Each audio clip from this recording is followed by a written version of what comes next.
దేవుని నామమున మీ అందరికీ వందనాలు. దేవుడు మనకి ఇచ్చిన ఈ సమయాన్ని సద్వినియోగం చేసుకోవడానికి చూద్దాం. మరొకసారి శ్రద్ధ కలిగి దేవుని మాటలు వినడానికి ప్రయత్నం చేయండి. మీ మనస్సును ఏకాగ్రతతో ఉంచండి. ఇది చాలా అమూల్యమైన సమయం, దేవుడు మనకి అనుకూలపరిచిన సమయం. చాలా మనం అనుకుంటాం, నేను రెడీ అయ్యి కదా వచ్చాను, నేను కదా మెట్లేకి వచ్చాను, నేను కదా కూర్చున్నాను. కాదు కాబట్టి నేను ఎక్కించింది దేవుడు.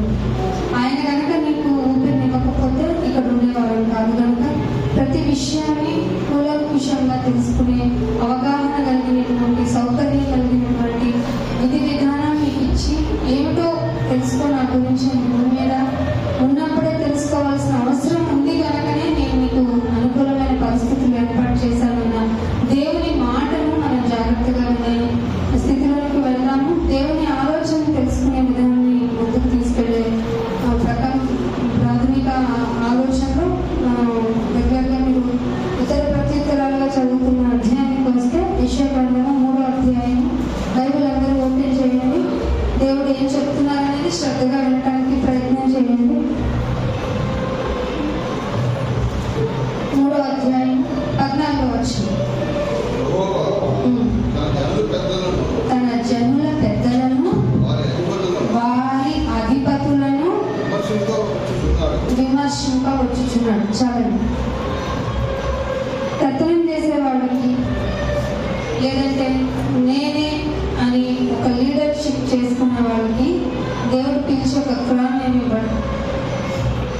తీర్పు ఇంటి నుండే ప్రారంభం.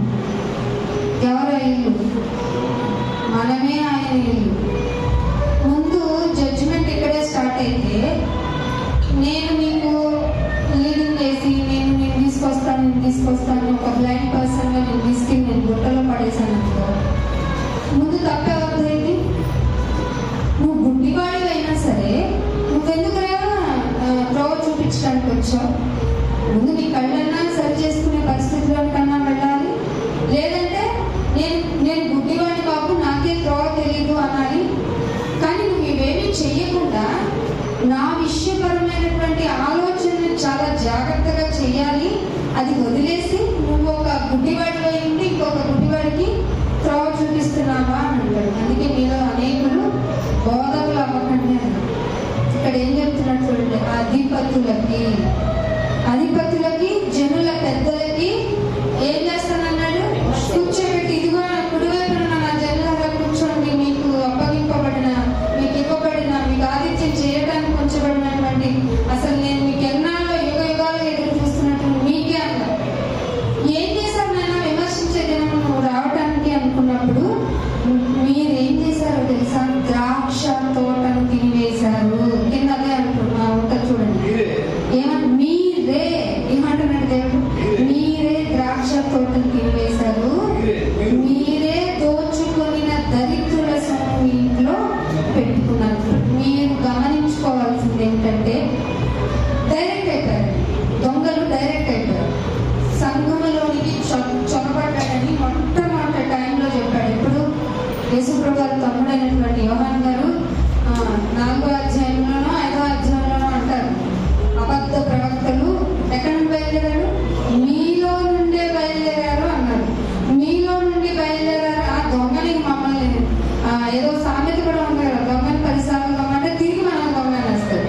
సో అటువంటి పరిస్థితుల్లో దొంగ ఏమైపోయాడంటే, ఏమండి ఆశ్చర్య గారు లేకపోతే పని జరుగుద్దా, అద్భుతాలు లేకపోతే పని జరుగుద్దా, ఏది పని జరుగుతుంది? మనం దేవుడి దగ్గరికి ఎందుకు వస్తామండి?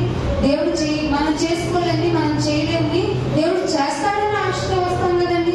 ఒరే దుర్మార్గుడా, దుష్టుడా అని దేవుడే. నేను ఇంకా దుర్మార్గుడా, దుష్టుడా అన్నాను, దేవుడు ఇంకా ఘోరంగా తిట్టాడు. కుక్క నక్క అని కూడా తిట్టేశాడు. మీరు అనుకుంటున్నాడు పరిశుద్ధుడు, ప్రేమమేడు, ఆయన చాలా ప్యాంపరింగ్ చేసే పాపం మనల్ని ప్యాంపరింగ్ చేసి, అంటే మనం ముద్దాడినంత ఇంకెవరిని ముద్దాడు ఆయన ప్రేమించడమే తెలుసు అనుకున్నారు. మీరు కాయం ఒకవైపే చూస్తున్నారు.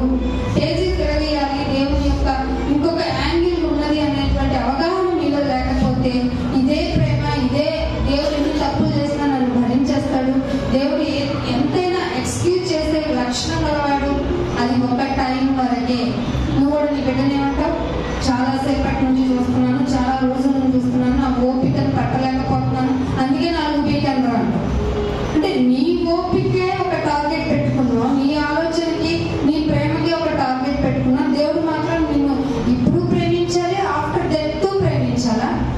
న్యాయమేనంటారా? అసలే ఆయన పక్షపాతి గారు. ఏది నేను స్ట్రైట్ రా బాబు, నేను చాలా న్యాయవంతుని, నేను కనుక జడ్జిమెంట్ చేస్తే ఎవరు నన్ను ఇది రాంగ్ అని చెప్పగలరు అని క్వశ్చన్ చేస్తున్నాడు దేవుడు. ఏం చేశారంట? ద్రాక్ష తోట తినేశారంట. ద్రాక్ష తోట ఎవరు? విశ్వాసులకి తెలియవలసిన విషయం ఏమిటి? మీటింగ్ లో కూడా ఉన్నారు కదా, ఆత్మ ఒకటి ఉంది, అది మర్చిపోతున్నారు. ఈ శరీరం ఇట్లాగే కృషించుకోవాలి. మీరు చిన్నప్పుడు మీరు ఇంటికి వెళ్ళినట్టు మీ ఫోటో చూసుకోండి, లేదంటే మీ పాత ఫోటోస్ చూసుకోండి, ఎంతో అందంగా ఎంతో బబ్లీగా ఉంటారు. ఇప్పుడు చిక్కిపోతున్నా, శల్యమైపోతున్నా, మనలో జీవపడకపోతుంది, మెల్లమెల్లగా పోతుంది, కళ్ళు కనపడటం లేదు, కాళ్ళు నడవలేకపోతున్నాం, అంత తినేవాళ్ళం ఇంతే తినగలుగుతున్నాం. అయ్యో ఎనర్జీ ఉండట్లేదు మన పాపం. అశోక్ కూడా లో బీపీ వచ్చేసిందంట. అరే యవనస్తులే చక్కగా ఏ పనైనా చెప్పొచ్చులే అనుకునేలేపు నాకు లో బీపీ అంటే వ్యవస్థ, మన జీర్ణ వ్యవస్థ, మన బాడీ నేచర్ రోజు రోజుకి ఏమైపోద్ది? డిక్రీజింగ్. ఈ లోపు నీ శరీరాన్ని బాగు చేసుకోవాలి.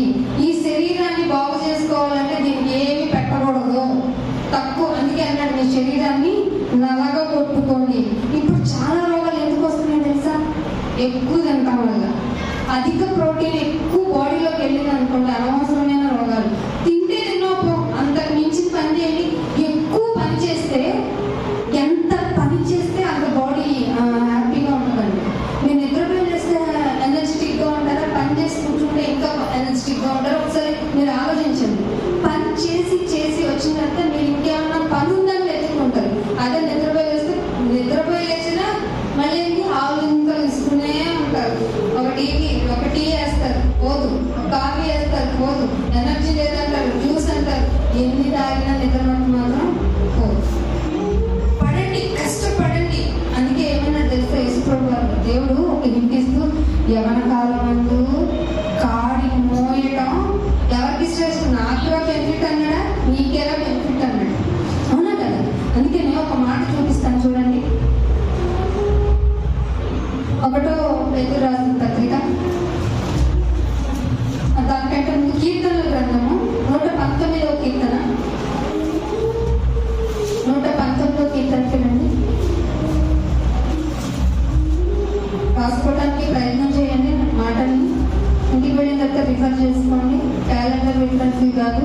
ఇది దేవుడి గురించి నేర్చుకోవాలి అంటే కంపల్సరీగా బైబిల్ ఓపెన్ చేయాలి.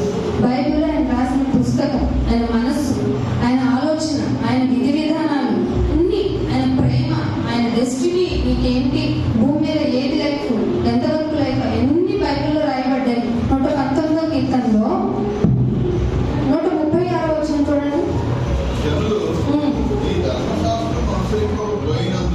జనులు నీ ధర్మశాస్త్రమును అనుసరింపకపోయినందుకు ఏమైందట? ఇంటికి ఏడ్చారు. గుడికి వచ్చి ఎప్పుడన్నా మీరు మనసులో అనుకోండి, నాయనా ఏంటినైనా మనుషులు ప్రపంచం అంతా ఎంత ఘోరంగా తయారైపోతుంది, నీ ధర్మశాస్త్రం తెలుసుంటే తప్పడానికి పోయారు కదా, అయ్యయ్యో నీ మాట వినలేదా అని ఏ రోజైనా నీ ఇంటి పక్కన వాళ్ళతో మొదలుకొని, నీ బజార్ వాళ్ళతో, అంటే నీ రోడ్డు వాళ్ళతో మొదలుకొని, నీ ఊరు, రాష్ట్రం, అక్కడ వరకు చాలా రాష్ట్రం అంటేనే పెద్ద గోల్ మనకి.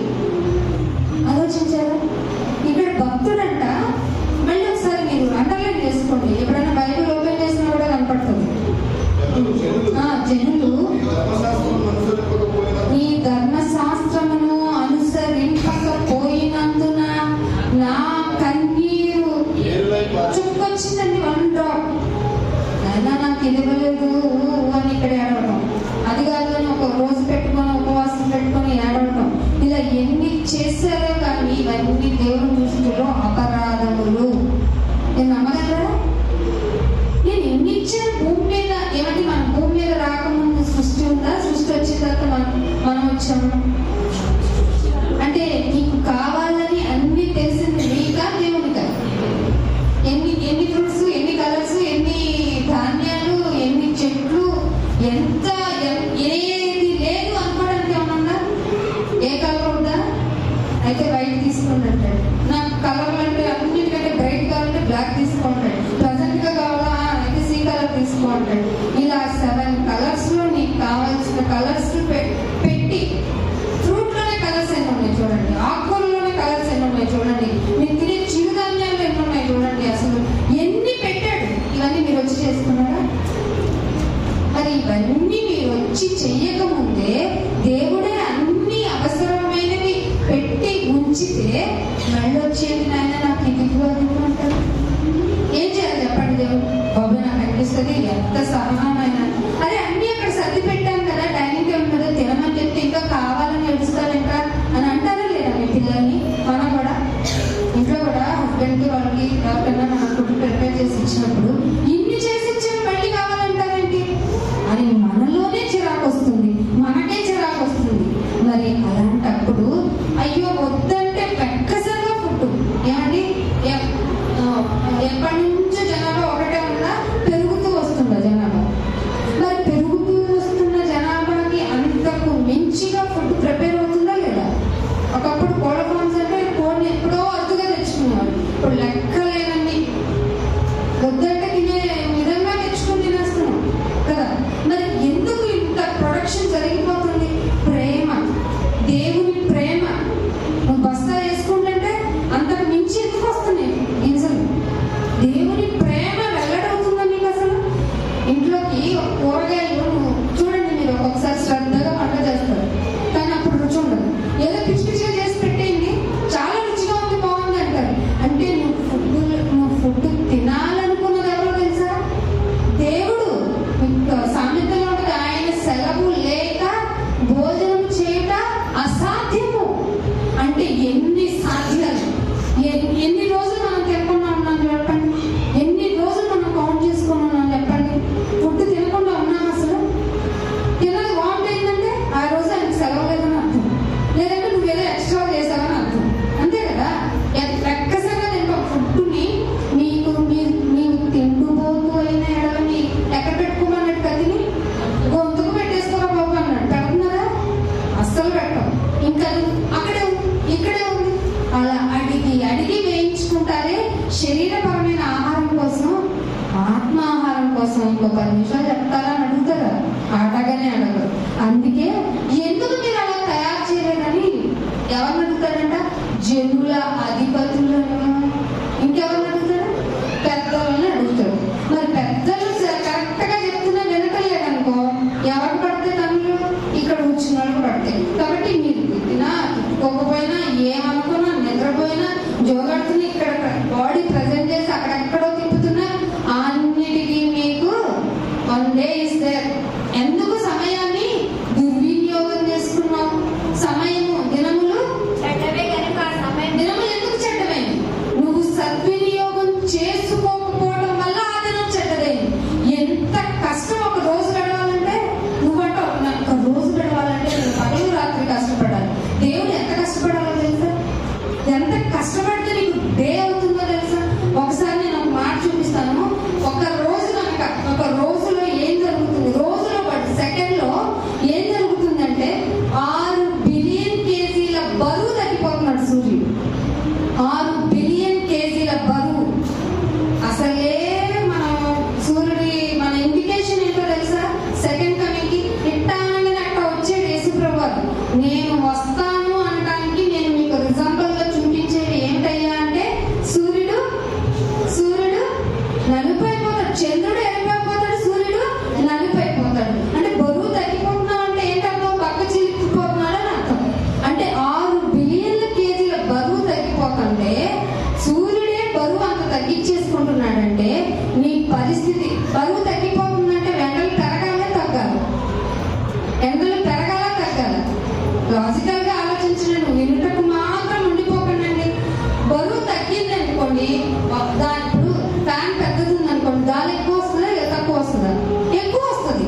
అదే ఫ్యాన్ చిన్నదైంది అనుకోండి, గాలి తక్కువ వస్తుంది. మరి సూర్యుడు ఎందుకు బగబగమంటున్నాడు అంటే దానిలో హీలియం యొక్క క్వాంటిటీ రోజు రోజుకి డిక్రీజ్ అయిపోతుంది. దానిలో హీలియం క్వాంటిటీ కనుక తగ్గిపోయిందంటే అర్థమేంటో తెలుసా? సూర్యుడు మసైపోతాడు. అది చాలా చాలా తక్కువ టైంలోనే జరుగుతుంది అని నాసా వాళ్ళు డిక్లరేషన్ ఇచ్చేసారు. సూర్యుడు కనుక నలుపైపోతాడు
వచ్చును, నీవు వారితో కలిసి ప్రకటన చేయుచుండగా నీకు క్రొత్త మనసు వచ్చును. అండర్లైన్ చేసుకోండి. మీరు మొన్న బాప్తిస్మం తీసుకున్న వాళ్ళందరికీ వచ్చింది ఇది. దేవుడు ఉచితంగా ఇచ్చింది. బాప్తిస్మం పొందిన మనందరికీ వచ్చింది ఏంటో తెలుసా? ఆ క్రొత్త మనసు. కొత్త బట్టలు ఎన్ని రోజులు ఉంటాయి? మనం దాచుకున్న రోజులు ఉంటాయి. మన బ్రతుకు కూడా అంతే. మనల్ని మనం భద్రంగా దాచుకున్నప్పుడే దేవుడు మన దగ్గరగా ఉంటాడు. ఎప్పుడైతే వాక్యాన్ని అడప దడప ఏదో వానొచ్చినట్టు వరదొచ్చినట్టు, లేకపోతే ఒక రోజు ఉంటే 4 ప్రసంగాలు ఒకే రోజు, 4 అధ్యాయాలు ఒక రోజే చదివేసి తర్వాత అంతా నెలంతా సంవత్సరం అంతా మర్చిపోయాం అనుకో, దేవుడు నేను ఎందుకు ఉంచాలి చెప్పండి. ఏమొస్తుందట? ఆత్మ నీ మీదకి వచ్చినప్పుడు నీకు క్రొత్త మనస్సు వచ్చును. అదే కదా అన్నాడు, సమస్తమును క్రొత్త వాయిన ఉంటాడు కదా 1 కొరింథీ పత్రికలో. మరి అలాంటి ఆలోచన ఏమన్నా ఉందా? ఆత్మ నీ మీదకి వచ్చినప్పుడు క్రొత్తగా మారిపోవాలి కదా. మన పాత స్వభావం ఏముంటుంది? ఒకరిని చూస్తే అసూయ అనుకున్నా, ఆయన నువ్వు వారిని అలా హెచ్చించినప్పుడు నేను అలా ఉండటం నీకు ఇష్టమైనప్పుడు నేనెందుకు అసూయపడాలి? నేనెందుకు ఎదుటి వాళ్ళ నుంచి నా యొక్క ఆలోచనలో వేరుగా ఆలోచించాలి అని అనుకుంటున్నారా? అసూయపడుతున్నారా? ఆయనకి ఇచ్చా నాకు ఇవ్వలేదంటే వచ్చి అడుగుతున్నారా? ఏమడుగుతున్నారు? మందిరానికి వచ్చి నువ్వు మందిరంలోకి పోయినప్పుడు నీ ప్రవర్తన, అండర్లైన్ ద వర్డ్, ప్రవర్తన more important in the sense of God. అసలు ప్రవర్తన విషయాన్ని మర్చిపోయి లోకపరమైన విషయాలను హైలైట్ చేసుకుంటా ఉంటే, లోకపరంగా మీరు శరీరాన్నే విత్తితే శరీరపరమైన మనసు ఏం చేస్తుంది తెలుసా? మరణాన్ని తీసుకెళ్లి పడేస్తారు. ఆత్మ విషయం అయితే మీరు పరలోకానికి వెళ్ళిపోతారు. ఆత్మతో విత్తండి. మీ ఆత్మ ఎన్నటికీ చచ్చిపోదు. ఈవెన్ తో మీరు చచ్చిపోయి పాపం చేసినా కూడా ఆత్మకి చావు లేదు. దట్ ఈస్ అదే చెప్పాడు, పురుగు చావనే చావదు. పురుగులు మనం ఆయన దృష్టిలో. ఈ పురుగులైన మన జీవితాన్ని ఒకరిని చూసుకొని అసహ్యపడి, ఒకరిని చూసుకొని హుందాగా ఫీల్ అయ్యి, అయ్యో నువ్వే చూసుకొని తినుము త్రాగము సుఖించుము అంటే ఏమన్నాడు? ఒరే వెర్రోడా, దేవుడు అన్నాడు, ఒరే వెర్రోడా నీ ప్రాణాన్ని. అందుకే నేను ఇంటికి వెళ్ళిన తర్వాత, అందుకే ఇప్పుడు దావీదు నా పడక మీద ఉండగా, నేను నా నిద్రలో ఉండగా, నేను వేకువన లేవగానే అని ఎందుకు అనుకుంటున్నాడు? తన ప్రవర్తన విషయంలో చెక్ చేసుకుంటా ఉన్నాడు.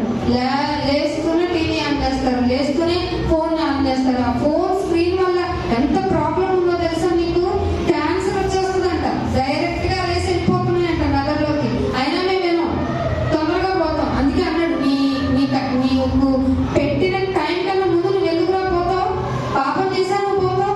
పోమక్కురా నేను చెప్పిన మాటలు వినరా అంటే వినేవాళ్ళు. ఇక్కడ గంట కూర్చోడానికి మన శరీరం ఇబ్బంది పడుతుంది అంటే కారణం ఏంటో తెలుసా? నలగొట్టుకోవట్లేదు మనం. నాశక్తి విషయంలో మాంద్యంగా ఉండకూడదు. మందంగా ఉండాలనుకోండి ఏమండి? చెప్పే మాట ఏమవుతుంది? అస్సలు అనుకుంది కాదు. ఎప్పుడు ఏం చేస్తున్నా అనిపిస్తుంది. అందుకే నేను ఇంకొక మాట కూడా చూపిస్తాను చూడండి. ఒక మత్తయి సువార్త 22వ అధ్యాయం, మత్తయి సువార్త 22వ అధ్యాయానికి రండి. మత్తయి సువార్త 22వ అధ్యాయము 29వ వచనం. 22వ అధ్యాయము మత్తయి సువార్త 29వ వచనం. లేఖనములను గాని దేవుని శక్తి గాని ఎరగటం లేదు. సంగమా, మందిరానికి వచ్చేస్తున్నావు అంతే. దేవుడు అంటే ఇచ్చేవాడే అనుకుంటున్నావు. కాదు, తిరిగి కొట్టేవాడు కూడా. నేను ఇచ్చినవన్నీ నువ్వు సరిగా యూటిలైజ్ చేసుకోలేదు. భూమి మీద మీరు అనుకుంటున్నారు అడిగిందంతా ఇచ్చేసాడని సాక్ష్యం చెప్తున్నారు. మీరు అంత జడ్జిమెంట్ లో ఉన్నారు తెలుసా? ఉన్నదానితో సంతుష్టి సహితమైన దైవ భక్తి. ఏమన్నా విన్నారు ఇది మాట? సంతుష్టి సహితంగా కనుక మీరు ఉండకుండా, నాయన నాకు ఇది కావాల్సిందే అని అడిగామంటే ఆయన ఇచ్చేస్తాడు. ఇచ్చేవాడు కదా ఆయన. ఇచ్చేసిన తర్వాత అక్కడికి వెళ్ళిన తర్వాత అడుగుతాడు, ఇది కావాలని అడిగావు, అది కావాలని అడిగావు. అడుగుతూనే ఉన్నావేంటి? ఇన్ని సంవత్సరాలు నీ లైఫ్ పీరియడ్ లో నువ్వు అడుగుతూనే ఉన్నావేంటి? మరి నా కోసం చేసేదేం లేదా? లేఖనములలో ఏముందట? లేఖనములను గాని దేవుని శక్తిని కానీ మీరు ఎరగటం లేదు. అసలు దేవుని శక్తి ఏంటి? నీకు ఇది ఇచ్చాను నాయన, నాకు ఇల్లు ఇచ్చావు. ఇల్లు ఇచ్చానంటే ఏంటో అర్థం తెలుసా? నువ్వు సుఖంగా ఉండాలని ఇచ్చాను. నీకు ఆరోగ్యం ఇచ్చానంటే ఏంటో తెలుసా? నువ్వు సుఖంగా హ్యాపీ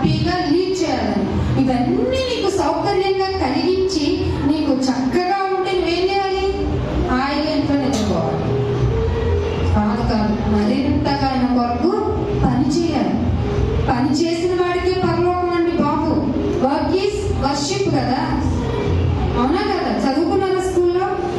మరి వర్క్ చేయకుండా నువ్వు వచ్చి, ఇప్పుడు నేను మీ ఇంటికి వచ్చాను అనుకోండి, అక్క నువ్వు బాగా చెప్తారండి, అందరూ బాగా చెప్తారు, అక్క నువ్వు బాగా చెప్తావు. ఏంటంట మీరు, నేను బాగా చెప్పేది అంటే దేవుని మాట, అది నేను చెప్పకపోయినా అది మంచి మాట బాగుంటుంది. అలా బాగా చెప్తా అంటున్నారు, రాగానే కూర్చోక్క అనట్లేదు, మంచినీళ్ళు ఇవ్వటం లేదు, ఏం చేయట్లేదు అన్నప్పుడు నేను ఏమంటాను చెప్పండి?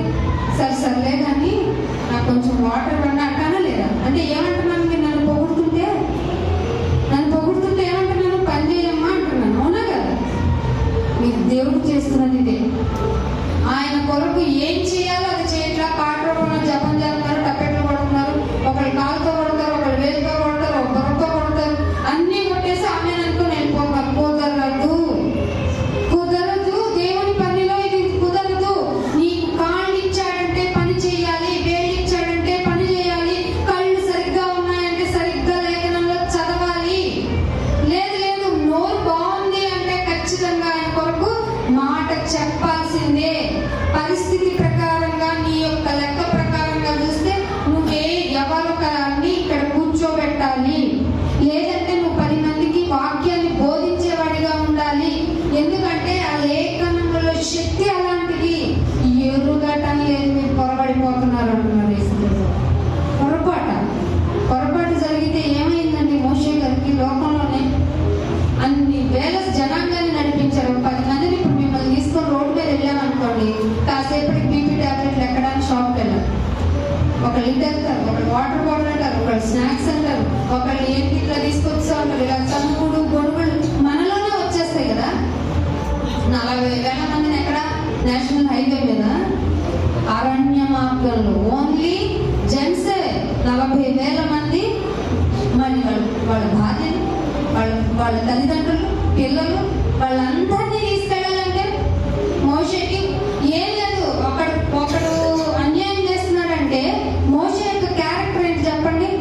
మామూలుగా కొట్టడం కూడా కాదు, చంపడం, పాతి పెట్టడమే. అంత కోపిస్ట్ మోషే గారు. ఏం జరిగిందట?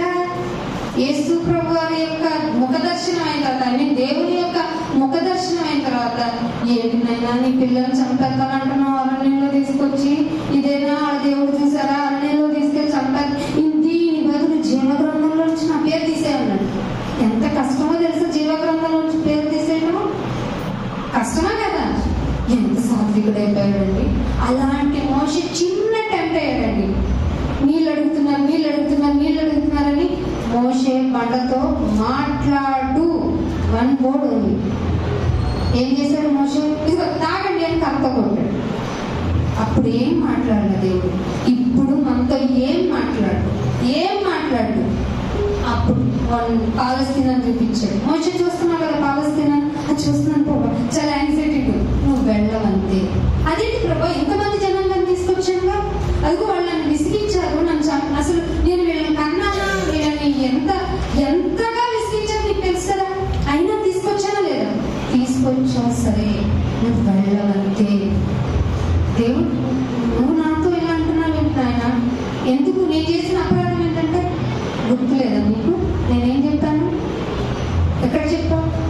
అక్కడ బండి మీద మాట్లాడు అన్నాడు. మామూలుగా కొట్టాను, ఏదైతే నేను రోషము గలవాడిని, నా సంగతి తెలియాలి అంటే నువ్వు ఇక్కడే చచ్చిపోవాలి, నువ్వు మాత్రం ఎంటరావు. ఆఫ్టర్ ఆల్ శరీరపరమైనటువంటి డెస్టినీ ప్లేస్ ఆఫ్ ఇశ్రాయేల్కి వెళ్ళనీయకుండా జరిగింది ఒక పొరపాటు వలన. లేఖనములను విషయము యొక్క సంగతులు శక్తి మీకు తెలియకపోవడం వల్ల పొరపాటు పడిపోతున్నారు. పొరపాటు దేవుని దృష్టిలో గ్రహపాటు. అర్థమవుతుందా?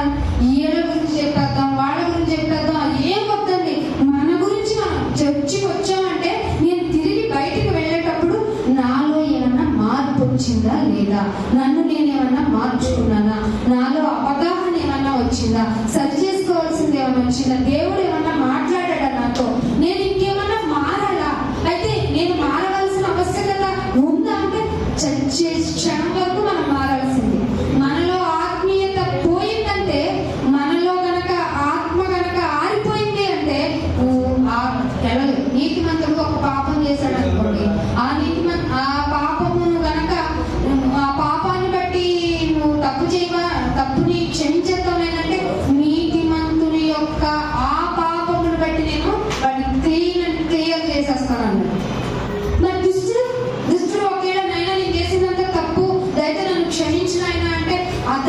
దుష్టత్వముని నేను మరలా జ్ఞాపకం చేసుకొని వాళ్ళు ప్రొటెక్ట్ చేసేస్తాను.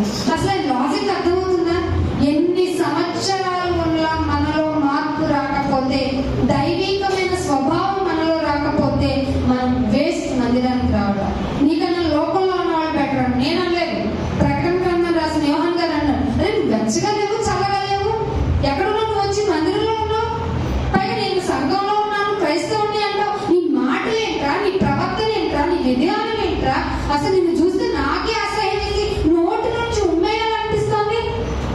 నువ్వు మారవా? ఇంకా మారవా? నీకు ఎంత టైం అని నువ్వు ఇదిగో కొద్ది సమయమే ఇస్తున్నాను, నువ్వు మార్చుకోవాల్సిన సంగతులు చాలా ఉన్నాయని చెప్తున్నాడు దేవుడు. ఇంత టైం మనకు వస్తుందంటే నీ గుండె చప్పుడు ఆగేలోపు, గుండె చప్పుడు రోజు పొద్దున్నే లేచి నీ డబ్బు నువ్వే కొడుతున్నావా ఏంటి నీ గుండెకి? కాదు కాదు కదా, ఒక్క సెకండ్ అయితే పరిగెత్తాల్సి వస్తుంది. ఈలోపు ప్రికాషనరీ వేసి తీసుకుని ఆగట్లేదంట. ఎంత బాగా ఫిట్ గా ఉన్నారో పోతున్నాం అంటే ఎందుకంటే టైం ఈజ్ అవుట్. దేవుడు తన లిస్టులో రాసుకుని గంధపు చుట్టలో ప్రతి రోజు అయినా ఏమంటున్నాడు, పుట్టిన రోజు మొదలుకొని చచ్చే రోజు వరకు రాశాడంటే చచ్చినప్పుడు చూద్దాంలే అంటున్నాడు. ముగ్గులైపోయారు. ముగ్గులైన ఈ వక్ర జనము, జనం ఏంటంటాడు, ఏది చూద్దామన్నా వాళ్ళ వక్రమే ఉంటుంది. అంటే తిన్నదైంది ఏది ఉండదు. వక్ర జనము మధ్య నువ్వెట్ట ఉండాలి? మనుషుల మధ్య ఎట్లా ఈ వక్ర జనం నిందయకుండా ఉంటారా? నిందలేస్తూనే ఉంటారు. ఈ వక్ర జనం మధ్య నిందారహితులుగా ఉండాలి. ఎవరి దృష్టిలో? అది అందుకే ఇది ఎప్పుడు వస్తుందో తెలుసా? యథార్థత ఉంటేనే వస్తుంది. అందుకే నేను ఇంకొక మాట చూపిస్తాను చూడండి. 1 పేతురు రాసిన పత్రిక 3వ అధ్యాయం, 1 పేతురు రాసిన పత్రిక 3వ అధ్యాయం 14వ వచనం. మీరు ఒకవేళ అది ఏంటా నీతి చేశాను, నేను ఎంత యథార్థంగా ఉన్నాను, నేను ఎంత బాగున్నానో, ఈ కథలు చెప్పమాను. దేవుడు చెప్పింది ఏంటో జాగ్రత్తగా చెవులు పెట్టుకో. ఏమంటున్నాడు? మీరు ఒకవేళ నీతి నిమిత్తము శ్రమ పడినను మీరు ధన్యులే. వినపడుతుందా చెవులకి? ఏమన్నా శ్రమ పడినను మీరు ధన్యులే. నాయగారు మా ఇంటికి చెవులు వచ్చేస్తుంది, ఏ కూడా తెలుగు రాదని కదా నేను పాట పాడించాను. ఏంటయ్యారంటే తప్పు సుదండగా శ్రమ పడిన. ముత్యానికి ఎందుకని? ముత్యానికి ఎందుకని పరీక్ష? బంగారానికి ఎందుకని కొలిమి? మరి చాకలి వాడడానికి సబ్బు ఎందుకు? నీ బట్టలు ఉతుక్కోవడానికి సబ్బు ఎందుకు? మురుగు వదిలించుకోవడానికి. వాటిని మాత్రం బడి బడి బడి బాధేస్తారు. నువ్వు మాత్రం దేవుని వాక్యంతో కొట్టబడవా? అదే అంటున్నాడు ఇక్కడ. మీరు ఒకవేళ నీతి నిమిత్తము శ్రమ పడినను మీరు ధన్యులే. వారి బెదిరింపులకు భయపడకుడి, కలవరం కూడా పడకుడి. ఇంకేమంటున్నాడు? నిర్మలమైన మనస్సాక్షి. ఏం కావాలంట దేవుని ఎదుట? దొరుకుతుందండి. వాటర్ ఉన్నంత ప్యూరిఫైడ్ గా ఉండాలి నీ మనసు. అంటే ఎంత సాధన చేసుకోవాలో చూడండి, ఎట్లా ఉండాలో చూడండి. ప్రతి సెకండ్ మాట్లాడు. రోడ్ మీదకి వెళ్ళిపోయిన తర్వాత ఒకలాగా, ఇంట్లో ఉన్నప్పుడు ఒకలాగా, స్కూల్లో ఉన్నప్పుడు ఒకలాగా, కాలేజీలో ఉన్నప్పుడు ఒకలాగా, ఆఫీస్కి వెళ్ళినప్పుడు ఒకలాగా. నో నో నో, నీ మైండ్ అంతా ఖచ్చితంగా దేవుని వైపు చూస్తూ ఉండాలి. దానికి ఏం కావాలంట? నిర్మలమైన మనస్సాక్షి గలవారై ఉండి మీలో ఉంది. ఏమిటట? నాలో ఉంది, నా దేవుడు కాదు, నీలో ఉండాల్సిన నిరీక్షణ. ఏ నిరీక్షణ ఉండాలి? ఆయన ఈ శరీరం ఎట్లా చీకిపోయినా నా కన్నులతో నేను చూస్తాను. యెహోవా ఇచ్చి ఆయన ఇచ్చి దాన్ని తీసుకున్నాడు. నాకేంటి ప్రాబ్లం? నాకు లోటు ఉండాలనుకుంటే, నేను ఉండటం నీకు ఇష్టమైతే ఐ విల్ చాలా నాయన నిన్ను చూడటం నాకు ముఖ్యం అనేటువంటి నిరీక్షణ. లేదు నన్ను తప్పుబట్టి తీసుకుని వెళ్ళిపోతావా? ఇంతకన్నా ధన్యత ఉందా? అసలు మామూలుగా అయితే నేను ఈ లోకం నుంచి వెళ్ళిపోవాలని ఆశ బలంగా ఉంది నాయన. కానీ ఈ లోకపు పరిస్థితులను బట్టి నన్ను ఈ లోకంలో ఉంచడం లాభసాధనమైనప్పుడు నేను పోవాలా ఉండాలా అనే విషయంలో ఇరుకును పడిపోయాను ఆయన. ఏమన్నా అనుకున్నారేంటి? అవే మనకు తట్టవా ఏంటి? పిల్ల జల్ల తల్లి, అయ్యో ఇల్లు వాకిలి జాబు, ఇవేనా? నువ్వు పోతే ఎవరు నీ గురించి ఆలోచించరు. మహా అయితే 2 రోజులు ఏడుస్తారు. సీఎం పిఎం అయితే 10 రోజులు సంతాన సభలు పెడతారు. చర్చి పాస్టర్ అనుకో గుర్తొచ్చినప్పుడల్లా ఒక సెకండ్ 1 డ్రాప్, అది కూడా లౌకికంగానే ఏడుస్తారు. ఆత్మపూర్వకంగా ఎవరు ఏడవరు. ఒకరు పోయారంటే అమ్మ వదిలింది అనుకుంటారు. కానీ ఎవరు అసలు నిజంగా దేవుని కోసం కష్టపడే వాళ్ళని దరిద్రం వదిలిందంటారు అంతే. అది బైబిల్లో కూడా ఉందండి. అందుకని ఏమంటున్నాడు? నిర్మలమైన మనస్సాక్షి గలవారే మీలో నిరీక్షణ గురించి మిమ్మల్ని హేతు. What is the reason for your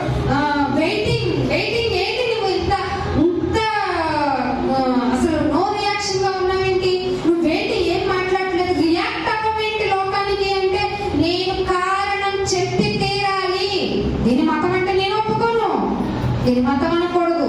హేతు అడుగు. ప్రతి వానికి కర్ర తీసుకొని వస్తానంటే కుదరదు. సాత్వికంగా చెప్పాలి. పేడ నీళ్ళు వేసినా పోయించుకొని బయటకు వచ్చి వాళ్ళ గురించి ప్రార్థన చేయాలి.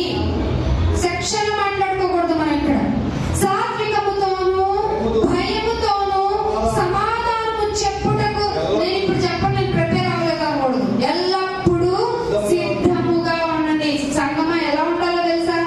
పోను పోను పరిస్థితులు ఎంత భయంకరంగా అవుతాయో తెలుసా?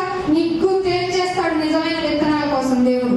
మీరేమనుకుంటున్నారు? ఇట్లా కూర్చొని వెళ్ళిపోతే అయిపోద్ది, నేను దేవుడి లెక్కలో ఉంటాను. అస్సలు కుదరదు. పరీక్షలు వస్తాయి. శ్రమ అనుభవించి తీరాల్సిందే. శ్రమ అనుభవిస్తేనే వెండ బంగారమా గడ్డ చెత్త ఏంటో నువ్వు తేలిపోతావు. జల్లించేస్తాడు. మీ గురించే నేను విచారపడుతున్నాను అన్నాడు. ఇదిగో సాతాను ఎలా పడిందంట? చీకట్లో కలిసిపోయిందల్లా. సాతాను వెలుగుతూతలాగా పడింది. మీరు అనుకుంటున్నారు ఆశ్చర్య క్రియలన్నీ చేసేది దేవుడు. నో నో నో, వెలుగుతూత వల్ల కూడా జరుగుతాయి. మిమ్మల్ని మోసం చేయడానికి ఈ యుగ సంబంధమైన దేవత మన మనోనేత్రాలకు ఏం చేసింది? గుడ్డోడికి ఏం చెప్పినా అర్థం కాదు. వాడికి సైగలు చేస్తే ఏం తెలుస్తుంది? వాడికి తెలియజేసే విధానంలో తెలియచేయాలి. అందుకే అంటున్నాడు వేతు అడుగు. ప్రతి వానికి ఒకళ్ళే వాడు వినడం అనకూడదు. ప్రతి వానికి సాత్వికముతోనూ భయముతోనూ సమాధానం చెప్పడానికి ఎల్లప్పుడూ సిద్ధంగా ఉండండి. పైగా హృదయములలో ఏం ప్రతిష్ఠించాలి? క్రీస్తును ప్రభువుగా. ప్రభువుగా అంటే క్రీస్తవు రాజు. ప్రభు క్రీస్తు అంటే రక్షకుడు. ప్రభువుగా అంటే ఆయనే నా రాజు, నాకేమైనా నేను పట్టించుకోను. ఏమండి, యేసు ప్రభు వారి యొక్క 12 మంది శిష్యుల యొక్క జీవిత కథలు ఏమన్నా తెలుసా?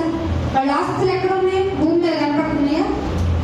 ఈ బంగ్లాలో పేతురు గారు ఉన్నారు, ఆ బంగ్లాలో యోహాన్ గారు ఉన్నారు. యేసు ప్రభు తదనంతరం ఆయన తమ్ముళ్ళు పంచుకున్న ఆస్తులు ఏమైనా ఉన్నాయా?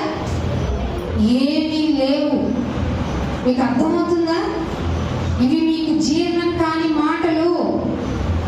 ఈ లోకం కూడా గతించిపోతుంది, కానీ ఈ లోకంలో ఉన్న వాటి మీద క్రైస్తవులైన వారు ఎక్కువ ఆశ పెట్టుకొని ఉంటున్నారు. అందుకని ఏమంటున్నాడు? మీ హృదయాల్లో క్రీస్తును ప్రతిష్ఠించుకుంటే ఏమవుతుంది నాయన అంటే, అప్పుడు మీరు దేని విషయమై దుర్మార్గుడు రావీరు అని మిమ్మల్ని తిట్టేశారో దాని విషయమై క్రీస్తునందున్న మీ సత్ప్రవర్తన ద్వారా ఎవరన్నా వచ్చారా సంఘానికి? వాళ్ళ యొక్క మంచి ప్రవర్తన చూసి ఇలా వచ్చేసారండి మీ మందిరానికి అని చెప్పి సాక్ష్యం చెప్పించండి. నేను చెప్తున్నా, యేసు ప్రభువారి కంటే సాక్ష్యమా? ఈ లోకాన్నే జయించిన ఆయన క్రియేటర్. ఆ క్రియేటర్ పడుకోవడానికి, తలవాల్చుకోవడానికి, పడుకోవడం పక్కన పెట్టుకోండి, ఇలా తలవాల్చుకోవడానికి కూడా స్థలము లేదు. తలవాల్చుకోవడానికి స్థలం లేకపోతే నీకు 6 అడుగులు బెడ్ ఉన్నా, లేకపోతే ఎంత పెద్ద ఇల్లున్నా ఏం లేదు, టైం లేదు. ఎవరికి? దేవుని గురించి మాట్లాడుకోవడానికి, దేవుని గురించి ప్రిపేర్ అవడానికి. ఇక్కడికి వచ్చి కూడా మన లోపల రేపు ఏం చేయాలో అని చింత, రేపేమి కావాలో అని మీరు చింత పడకండి. అంటే నువ్వు చింత అయితే బారెడు చేయగలవా? బారెడు మూరెడు చేయగలవు. ఏం చేయాలి? నాకు చింత పడుతున్నాను ఆయన అంటే అలాంటి వాళ్ళకి పరలోక రాజ్యం వస్తుందా? అసలు పరలోక రాజ్యం ఉందా అనే వాళ్ళ సంఖ్య ఎక్కడ పెరుగుతుందో తెలుసా? సంఘంలో పెరుగుతుంది. బయట వాళ్ళు చెప్తున్నారు, అమ్మ క్రైస్తవ్యంలో ఒక నిరీక్షణ ఉంది, వాళ్ళు దేనైనా ఒక గట్టిగా నమ్ముతారు. ఏమిటంటే మేము ఎంత చచ్చిపోయిన పరలోకానికి ఖచ్చితంగా వెళ్ళాల్సిందే. అందుకే ఈ లోకంలో ఏం ఎంచుకోమంటారు? వాళ్ళ యొక్క నమ్మకం ఎంత గొప్ప నమ్మకం అని అన్యులు అనుకుంటుంటే సంఘంలో పెరుగుతున్నాయి. అబద్ధ ప్రవక్తల యొక్క బోధ వల్ల మట్టిగా అయిపోయినటువంటి ఆత్మలు ఏమైపోయినాయి తెలుసా? ఏముండలే, పరలోకం ఎవరు చూసి వచ్చారు? చూసి వచ్చిన వాడు భూమి అని చెప్పాడు. పరలోకానికి ఎక్కిపోయిన వాడు ఎవడనూ లేడు. కానీ తండ్రి యొక్క కుమారుడైన క్రీస్తు ఆయన వెల్లడి పరిచాడు అని ఉందా లేదా? యోహాను సువార్త 3:23 ఇంటికి వెళ్ళి చదవండి. ఇంకొక మాట చూపిస్తాను చూడండి. సామెతల గ్రంథము 23వ అధ్యాయము. సామెతల గ్రంథము 23వ అధ్యాయము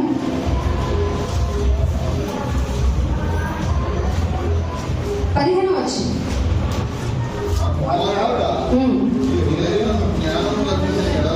ఏం లభించిన ఎడల?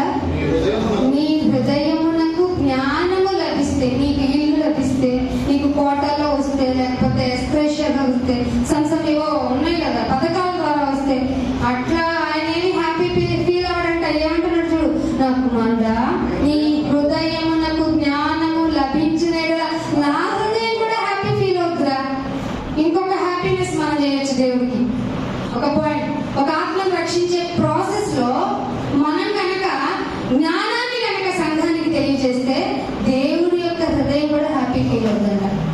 అర్థమవుతుందా? ఇంకేమంటున్నాడు? నీ పెదవులు యథార్థమైన మాటలు పలికితే, అసలు పలకరన్నమాట. దేవుడికి ఎంత అరుదైన అవకాశమో. నీ పెదవులు యథార్థమైన మాటలు పలుకుట విని నా అంతరేంద్రియములు అమ్మయ్య, నా బిడ్డ భూమి మీద చక్కగా ఉన్నాడు. లోటను బాధపడతాడు అనుకున్నాను, బాధని ఏడుస్తాడు అనుకున్నాను, రోగమని చింతపడతాడు అనుకున్నాను. అయ్యో, ఇప్పుడు నా బిడ్డ ఏ విషయంగా ఎలా ఉన్నాడు? యథార్థమైన పెదవులతో ఉన్నాడు. యథార్థమైన పెదవులతో పలుకుట వలన నా అంతరేంద్రియములు అంటే మనకి నచ్చదు, నచ్చదు. ఎందుకంటే ఇది దేవుడికి ఇష్టమైంది కదా. అందుకే దేవుడికి ఇష్టమైంది కాబట్టి యేసుప్రభు వారు భూమి మీద ఉన్నప్పుడు ఏమన్నారు తెలుసా? తండ్రి, నీకు ఇష్టమైనట్టుగా నీ పనులు నేను చెయ్యాలి, అందుకు నన్ను ప్రిపేర్ చేసుకో. మీరు యోహాను సువార్త అంతా చదవండి, కంక్లూజన్ అదే, నీకు ఇష్టమైంది చేస్తానైనా. అది చిన్న రిక్వెస్ట్, నాకు గిన్నె ఏమైనా తొలగించడానికి అవుతుందా? వద్దు, అయినా నీ చిత్తమే అనుకున్న ప్రార్థనలో నీ చిత్తమే సిద్ధించునుగాక ఆయన అన్నారా? వద్దు, నీ చిత్తం పక్కన పెట్టి, నీ చిత్తం అంటే కొంచెం కఠినంగా ఉంటుంది, యథార్థం నాకు నా వల్ల కాదు, నా చిత్తమే నాకు సిద్ధించునుగాక. నాకు ఇష్టమైనవన్నీ చేశానైనా. ఎన్ని చెయ్యాలా నీ జీవితకాలం ఇప్పటి వరకు? ఎన్ని చేసి పెట్టాను, నీకు సంతృప్తి లేదు. కానీ దేవుడు ఏమంటున్నాడు? సంతృష్టి సహితమైన దైవ భక్తిని అడుగుతున్నాడు. అందుకే ఇంకొక మాట చూడండి, కీర్తన 119వ కీర్తన 81వ వచనం చూడండి. 119వ కీర్తన 81వ వచనం. నీ రక్షణ కొరకు అయ్యి బాబోయ్, రక్షణ తీసుకోండి అయిగా వెనకబడాలి. ఏంటో ఆయన బెనిఫిట్ అయినట్టు చెప్పేవాళ్ళకి బెనిఫిట్ అవుతుంది. ఇంట్లో రక్షణ పొందకుండా ఉన్న వాళ్ళు ఉంటే మీకు నిద్రపడుతుందా? అయితే మీరు దొంగలే అన్నమాట. రహస్యంగా జరగబడిన దొంగలు మీరు.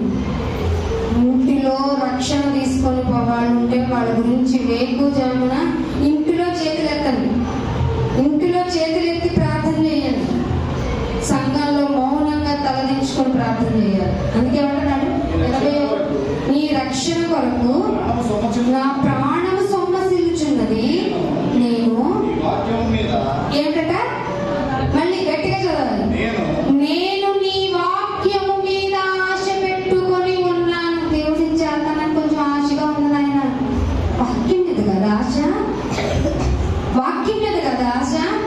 వాక్యం చెప్పడానికి సంఘంలో టైం తగ్గిస్తున్నారంటే అంత స్టార్ట్ అయిందని అర్థం.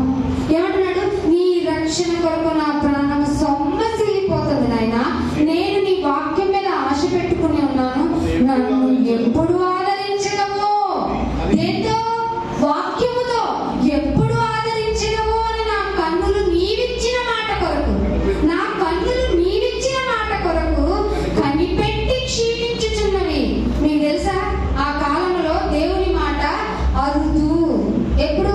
సమూయేలు గారి టైంలో, అవునా కదా? ఇప్పుడు మీకు విరివిరిగా వద్దన్న వినపడుతుంది. జాగ్రత్త, తొందరగా పోవడానికి ఈ మాటలన్నీ మనకి. ఏమంటున్నాడు? నన్ను ఎప్పుడు ఆదరించడమో అని నా కన్నులు నేను ఇచ్చిన మాట కొరకు ఆశపడి క్షీణిస్తున్నాయి. నేను ఎలా అయిపోయినా తెలుసా? నేను పొగ తగులుచున్న సిద్ధ వలె అయితిని. పొగ తగులుతున్న సిద్ధ అంటే నూనె అయిపోయింది.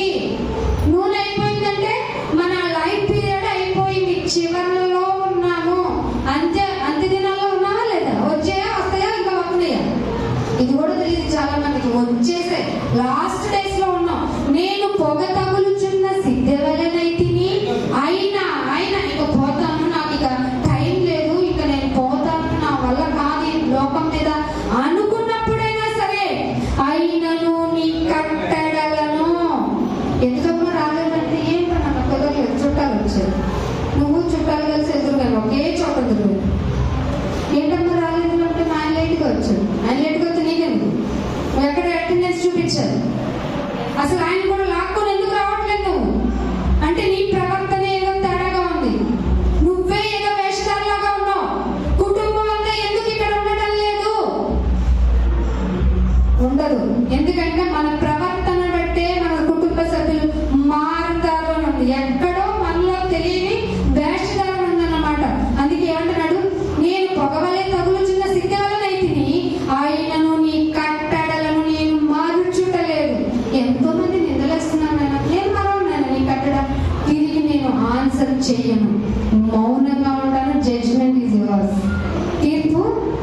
నాకు ఇవ్వండి జడ్జిమెంట్ తీర్పు చేయడానికి అన్నాడు కదా. ప్రతి విషయానికి మౌనంగా ఉండండి, దేవుడు తేల్చుకుంటాడు. దేవుడు తేల్చుకున్నాడా? ఎవ్వరు కాపాడలేరు. అందుకని ఇంకొక మాట, యెషయా గ్రంథము 30వ అధ్యాయము, యెషయా గ్రంథము 30వ అధ్యాయము. ఇదంతా ఎందుకు? జనుల యొక్క అధిపతుల్ని, జనుల యొక్క అధికారుల్ని క్వశ్చనింగ్ చేస్తాడు విమర్శన దినమున. సో నాకు అది భయం వేసింది, అందుకే మీకు చెప్తున్నాను. కానీ మీరేమంటారట? యెషయా గ్రంథము 30వ అధ్యాయానికి రండి, 12వ వచనం. 30వ అధ్యాయము యెషయా గ్రంథము 12వ వచనం. అందుచేత మీరు ఈ వాక్యం వద్దు, మాకు చెప్పొద్దు అంటున్నారా? అంటారు. ఎందుకంటే మీ చెవులు దేన్ని పరీక్షిస్తున్నాయి? తీయగా దొరక చెవులు కదా. దొరక చెవులకి ఏం కావాలి? మంచి ఇయర్బడ్ కావాలి. అలాంటి సన్నాయం తెచ్చుకుంటారు వాక్యం చెప్పించుకోవడానికి. అందుకని ఏమంటున్నాడు? మీరు ఈ వాక్యము వద్దని త్రోసివేసి బలత్కారంగా మీతో తప్పట్లు కొట్టించేవాళ్ళని, బలత్కారంగా మీరు నుంచోండి, కూర్చోండి, వెళ్ళిపోండి, ప్రార్థన అయిపోయిందనే వాళ్ళని, లేకపోతే కృత్రిమం ఇదిగో వచ్చేసింది పరిశుద్ధం, ఇదిగో వచ్చేసింది హల్లెలూయా హల్లెలూయా హల్లెలూయా అని 100 సార్లు చెప్పేవాళ్ళని, కృత్రిమము ఆర్టిఫిషియల్ గా.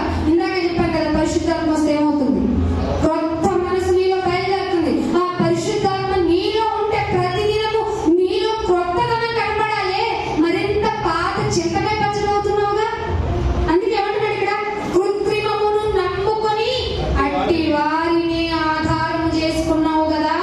అట్టి వారిని ఆధారము చేసుకుంటే కనుక ఇదిగో ఈ దోషము మీకు ఎత్తైన గోడ. ఏమంటున్నాడు దేవుడు? మీకు ఇష్టమైనదే కావాలంటున్నారు కదా. వాక్యంలో మీకు నిద్రపోయేదే సన్నాయి నొక్కులు నొక్కే విధంగా ఉండాలన్నారు కదా. నీతిమంతుడు నన్ను కొట్టుట నాకు లాభం అనుకుని మీరు మందిరానికి రావట్లేదు కదా. అయితే ఏమంటున్నాడు? ఈ దోషము మీకు ఎత్తైన గోడ నుండి జోగి పడుచున్న గోడ అండవలే అగును. అది ఎలా ఉంటుంది అంటే, అది ఒక్క క్షణంలోనే హఠాత్తుగా, నేను బాగున్నాను, ఇవాళ చికెన్ కర్రీ చేసుకున్నాను, ఇంకా బిర్యానీ చేసుకున్నాను, మంచి ఫుడ్ తింటాను, రేపటికి కూడా ఫ్రిడ్జ్ లో పెట్టని తింటాను అనుకున్నప్పుడే హఠాత్తుగా క్షణములోనే హఠాత్తుగా వారు శ్రేయస్సు కలిగి దినములు గడుపుతారు. 12:31 యోబు గ్రంథంలో శ్రేయస్సు అంటే ఏంటనుకుంటారు? ఇలా బాగుంది, అబ్బా మాకు అంత మంచి జరుగుతుందండి, దేవుడు నమ్ముకున్నట్టు మాకు సుఖమేనండి, అంతా కలిసి వచ్చిందని చెప్పుకునే ఒక బ్యాచ్ ఒకటి తయారవుతుంది కదా సంఘాల్లో. వాళ్ళు శ్రేయస్సు కలిగి దినములను గడుపుడుదురు కానీ ఒక్క క్షణములోనే దిగిపోతారు. ఒక్క క్షణములోనే దిగిపోతారు. ఏమంటారు? ఒక్క క్షణములోనే హఠాత్తుగా పడిపోవును అంటారు. అదే యోబు గ్రంథం 7వ అధ్యాయం మాట సందర్భం వచ్చింది కాబట్టి యోబు గ్రంథము 7వ అధ్యాయము, యోబు గ్రంథము 7వ అధ్యాయము 9వ వచనం. అండర్లైన్ చేసుకోండి, మళ్ళీ మీకు చెప్పబడవు. కథలు వింటున్న మీకు ఒక చెప్పబెట్టు లాంటిది ఈ మాట. మేఘము విడిపోయి అదృశ్యమైనట్లుగా, మేఘము విడిపోయి అదృశ్యమైనట్లుగా పాతాళమునకు దిగిపోయిన వాడు మళ్ళీ ఎన్నటికి తిరిగి రాడు. చచ్చిన వాడెవడు తిరిగి రాడు. దేవుడు అంత చేతగాని వాడు కానే కాదు. దెయ్యములు మీరు అనుకుంటున్న ప్రేతాత్మలు కాదు. ఆకాశమందు మహాశక్తితో అది భూమి మీద ఉన్న మనిషిని పర్యవేక్షణ చేసి ఎవరిని ఎట్లా మృంగేద్దామని గర్జించు సింహం వాళ్ళని చూస్తా ఉంటే, ఇక్కడేమో నీకేదో దెయ్యం పట్టిందని కృత్రిమమైన దాన్ని నమ్ముకుంటున్నారే మీరు. వాక్యాన్ని త్రోసేసి, వాక్యాన్ని వద్దనుకొని ఏమంటున్నాడు తెలుసా? అతడు 10వ వచనం అంటున్నాడు, అతడు ఇక ఎన్నడూను, మా అమ్మ పిలిచింది కాబట్టి, నాకు ఇష్టమైన కుర్చీలో పెట్టి దండేసి నన్ను నా ఫోటో పెట్టి పిలిచింది కాబట్టి నేను వెళ్ళిపోతాను అయ్యగారు, దేవుడా నన్ను పంపించంటే పంపిస్తాడు అనుకుంటున్నాడా? కాదు. అతడు ఇక ఎన్నడూ తన ఇంటికి, అతని స్థలమే మంచిగా చూసుకుంటాడు. స్థలాన్ని పుట్టినప్పటి నుంచి, మెట్టినప్పటి నుంచి నా స్థలం నాకు ఇష్టమైన ప్లేస్ అనుకున్న వాళ్ళ దగ్గర కూడా అతని స్థలము అతని మరలా ఎరగదు. బైబిల్ చదవట్లేదా మీరు? దెయ్యం బాధపడుతున్నారా? దెయ్యం మీలో ఉంది, దెయ్యం మీలో ఉంది. అందుకే నిన్ను చెడ్డ చేసేసింది వాక్యం నీకుండా. కాబట్టి ఆలోచించండి దేవుని మాటలు. ఇది శ్రద్ధగా ఆయన చెప్పాడు కదా, మీరు నా మాటలు వింటే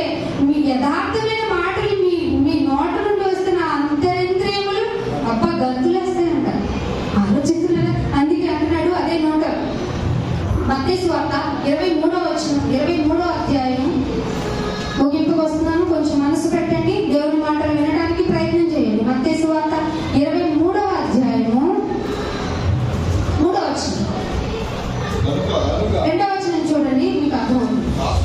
శాస్త్రులను పరిచయులు, ఇది సెకండ్ వర్షన్, జనుల యొక్క అధిపతులను అధికారులను ఏమంటున్నారట? శాస్త్రులను పరిచయులను మోషే పీఠ మీద కూర్చొని ఇన్ని రోజులు ఉపవాసం చేయమ్మా, నువ్వు అన్ని క్యాన్సర్తో సహా పోతాయి, ఎయిడ్స్తో సహా పోతాయి అన్నారు అనుకో, నమ్మలా? ఎయిడ్స్ మందే లేదే, క్యాన్సర్కి ఇప్పటికీ చచ్చిపోతున్నారే. వాళ్ళందరినీ బాగా ఏమండి, ఒక్క నేషనల్ ఇష్యూ అండి, నేషనల్ ఇష్యూ. పోప్ గారు ఇప్పటికి 3 సార్లు పెడతారు, అని చెయ్యి ఇరిగిపోయింది. ఈ స్వస్థత తెలుసు, స్వస్థత మేము ఎట్టయినా చేసేయగలం అన్నవాళ్ళు ఆయన ఇక్కడుండే చేసేయచ్చు కదా. ఆయన ఎందుకు బ్యాండ్ వేసుకొని కూర్చోవాలి? పోప్ అంటే ఒక మనందరికీ ఒక ఏదో లోకం అనుకుంటున్నట్టుగా మనందరికీ ఒక పెద్దే కదా. 3 సార్లు టప్టప్మంటూ పడిపోయారట. ఏమంటాడు ఇక్కడ? శాస్త్రులను పరిసయ్యులను మోషే పీఠ మీద కూర్చుంటే వాళ్ళంట ఏమంటారట? మీతో చెప్పు వాటినన్నిటినీ అనుసరించి గై కొనుడి, అయినా వారి క్రియల చొప్పున చేయమన్నాడు, చేయొద్దన్నాడు. అందుకే రాళ్ళతో కొట్టారు. అర్థమవుతుందా? వాళ్ళు చెప్పేదేంటో వినండి. మోషే పీఠ మీద కూర్చొని ప్రతిదీ చెప్పేస్తూ ఉంటారు. వాళ్ళు చెప్పడమే ఉందండి, చెప్పుడుకు మనుషులకు చెప్పుదలే కానీ గ్రహింపరు. వాళ్ళు గ్రహింపరు. అందుకే వాళ్ళు చెప్పుదురు కానీ, కింద ఉందన్నమాట, వాళ్ళు చెప్పుదురు కానీ చెయ్యరు. మోయ సఖ్యము కానీ భారమైన బరువులు కట్టి మనుషుల భుజముల మీద అది వారు పెట్టుదురు కానీ అది వేలి కొనతో కొనేటంటారంట. అట్లా ఉన్నారు ఈనాటి సంఘంలో. మీకు మంచి అవకాశం ఉంది, దేవుని అమూల్యమైన మాటలు మీకు తెలియజేయబడుతున్నాయి. తీసుకురండి చాలా మందిని, ఎంత మందిని మీరు తీసుకొస్తే అంత బ్లెస్సింగ్ అప్పుడు వస్తుంది. అప్పుడు మీరు శ్రేష్ఠులు, అప్పుడు మీరు ధన్యులు. అదే ఎప్పుడు మీరు ఒక్కళ్ళే వస్తారండి? ఎప్పుడైనా హోటల్కి వెళ్ళి ఉంటారు, ఎప్పుడైనా ఎక్కడికైనా వెళ్ళి ఉంటారు, అక్కడ ఫుడ్ తిన్నాను, రాగా వెళ్ళొద్దాం అంటారా లేదా? అక్క అక్కడ చీర కొనుక్కున్నాను, అక్కడ చాలా డిస్కౌంట్ బాగా ఇస్తున్నామని చెప్తారా లేదా? ఎందుకు చెప్తున్నారు? మీకేం లాభం? కానీ మందిరానికి మీరు తీసుకొస్తే మిమ్మల్ని బట్టి దేవుడు ఇంకా హ్యాపీ ఫీల్ అవుతాడా లేదా? కారణం తీసుకురావాలి కదా. అవసరం లేదా మీకు? మీకు టైం అయిపోతుందేమో, జాగ్రత్త. రేపు ఏంటి సంభవించునో నరునికి తెలియదు. మోయ సఖ్యము కానీ బరువులు మీ మీద పెట్టుదురు కానీ వేలి కొనతోనైన వాటిని కదిలింప నొల్లలు అంటే చెయ్యరు, వాళ్ళకి అసలు ఇష్టం ఉండదు. పైగా ఉంటారు మనుషులకు కనబడు నిమిత్తము. అది ఇప్పుడు బాగా ట్రెండ్ అయిపోయిందండి. ఏ పని చేయాలన్న సంఘంలో మనుషులకు కనబడు నిమిత్తము తమ పనులన్నీ చేస్తారంట. దేవుడి కోసం కదా. దేవుడి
ఏదొచ్చినా నేను ఉన్నాను రా, నన్ను నమ్ముకో, అది టెంపరీరా, నీ కోసం వచ్చిన పరీక్షగా, నమ్మవా అని అభయాన్ని ఇస్తే దాన్ని నమ్మటం లేదంటే ఈనాటి క్రైస్తవ్యం. వారికి అభయమును దయచేయును కనుక వారు ఆధారము నొందుదురు, కానీ నొందటం లేదే. ఆయన వారి మార్గముల మీద ఏముంచాడు? నువ్వు చేసే ప్రతి పని మీద, నువ్వు ఏ వేలో వెళ్తున్నావు, అసలు నీ లైఫ్ కన్క్లూజన్ ఏంటి, నీ వే ఏంటనేది ఎవరు దృష్టి ఉంచుతున్నారు అనుకుంటున్నావు? దేవుడు దృష్టి ఉంచుతున్నాడు. దృష్టి ఉంచడం వల్ల ఏమవుతుందో తెలుసా? వారు అంటే వాళ్ళకి సొంత మార్గంలో వెళ్ళి హెచ్చింపబడినను కొంతసేపటికే లేకపోదురు. దీని స్థితిలో జొచ్చి ఇతరులందరి వల్ల, అంటే ఇతరులందరి వల్ల అంటే వీళ్ళేదో సపరేట్ బ్యాచ్ అంటాం కదా, తిరుగుతూ ఉంటారు. మేము ప్రత్యేకింపబడిన వారం, సంఘంలోకి వచ్చిన వాళ్ళం, మేము ఎవరితో మాట్లాడడం మింగిలము, మేము అన్నితో అస్సలు అబ్బో మేమంత భక్తులు అంటే అని చెప్పుకునే బ్యాచ్ ఉన్నారు కదా, ఆ బ్యాచ్ అంతా తీసుకెళ్ళి ఇతరులతో కలిపేస్తాడట. ఇతరులతో కలిపేస్తాను, పండిన వెన్నుల వలె. ఏం చెప్తారు? పండిన వెన్నులు ఏం చెప్తారు? చుట్టనే ఇంకొక బద్దేసి కడతారా ఏంటి? పోసేస్తారు. దేవుడు కూడా అలాగే చేస్తానంటున్నాడు.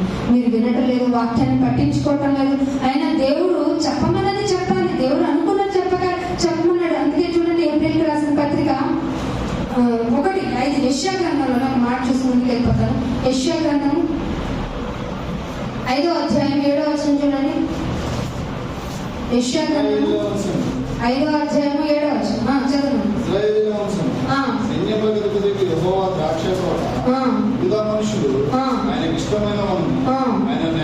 ఆయనకి ఇష్టమైన వనములో ఏం జరిగిందట? ఇష్టమైన తోటకి వెళ్ళామనుకో, నువ్వేం కోరుకుంటావు? నాకు ఇష్టమైన పండు కావాలి, ఇష్టమైన ఆకుకూరలు కావాలి, ఇష్టంగా పెట్టుకున్నాను అనుకోని కదా వెళ్తాం. దేవుడు కూడా అలాగే, మనుషులందరూ ఆయనకి ఇష్టమైన వనము, ఆయన న్యాయము కావాలి. న్యాయము ఎవరికి కావాలట? ఏమంటే మీకు అర్థమవుతుందో? దేవునికి న్యాయం కావాలి. న్యాయం ఏమిటయ్యా అంటే, నేను కదా పెంచి పోషించేవాడిని, నేను కదా అన్ని సౌకర్యాలు కలిగించేవాడిని, నన్ను కదా వీళ్ళు పోషించేయాలి, నా మీద కదా నా నిరీక్షణను పెట్టుకోవాలి అంటే ఎవరు దేవుణ్ణి లెక్కే చేయడం. పేరుకు మాత్రం మిమ్మల్ని పూజిస్తున్నాను ఆయన, పేరుకు మాత్రం నేను వర్షిపింగ్ లో ఉన్నాను ఆయన, అయ్యో మేమే నిన్ను ఆరాధిస్తాము, నిన్నే ఆరాధిస్తాను అంటున్నారు. కానీ ఆరాధించడం అంటే అధికంగా పని చేయటం, అధికంగా ప్రేమించటం అంటే ఆయన ప్రేమించే వాళ్ళ యొక్క ఇష్టాలు తెలుసుకోవడం, వాళ్ళకి అది చెయ్యటం అనేటువంటి ఇంగిత జ్ఞానం లేకుండా పలోమని పోతున్నారు దుష్ట హృదయం కలిగి. అందుకే అంటున్నాడు ఆయన, న్యాయము కావాలని చూడగా బలత్కారం ఏంటి? చర్చిలోకి వచ్చినాక ఇది ఇచ్చి అది చేస్తావు లేదా, ఇది చేస్తావు లేదా, ఇస్తే నేను వస్తాను, అయ్యగారు నేను ఇదిగో చందా వేస్తున్నాను. దేవుడు ఏమన్నా కమిషన్ తీసుకుంటారు అనుకుంటున్నాడు? మీ డబ్బు ఎవరికి కావాలి? దేవుడికి కావాలా? ఆలోచించండి. మీ డబ్బు ఎవరికి కావాలి చెప్పండి? మీకే కదా, మనం సృష్టించుకున్నది కదా. ఇది చేయనైనా నీకు ఇది చేస్తానంటున్నాడు. అందుకే బలత్కారం చేస్తున్నారు, బలత్కారం కనపడుతుంది. నీతి కావాలని చూస్తే రోదన ఎదురవుతుంది. సంగమా, ఇంక నేను కాపాడేది ఎవరు చెప్పు? సంగమా ఆలోచించు. ఏది మేలైందో, ఏది ఖ్యాతి కలదో నీకు ముందే తెలియచేయబడితే, ఇది వద్దు అదొద్దు, నాకు ఇష్టమైనది నేను చేసుకుంటానంటే నిన్ను కాపాడేది ఎవరు? అభయం ఇస్తాను నేను అంటే పట్టించుకోకుండా నీ ఇష్టానుసారంగా బ్రతికితే, నువ్వే సరిగ్గా లేకపోతే నీ కుటుంబం ఎలా వస్తుంది? అందరూ క్షణంలో మారిపోవాలి, నువ్వు మాత్రం చాలా టైం తీసుకోవాలి.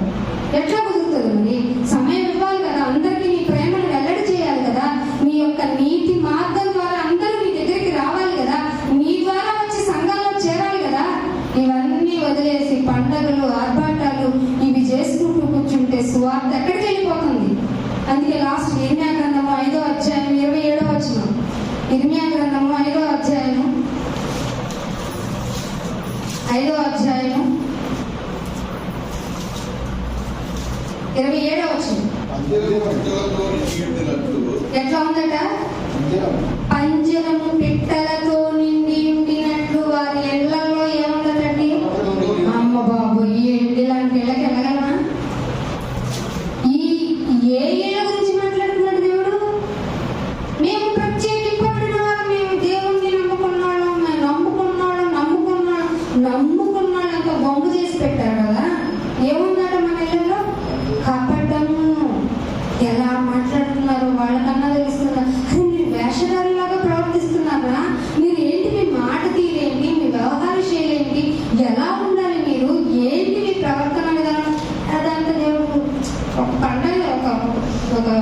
ఒక రోజు సభకు నేను డబ్బులు ఇస్తే సరిపోదా ఏంటి దేవుడు నన్ను ఎక్స్క్యూజ్ చేయడం?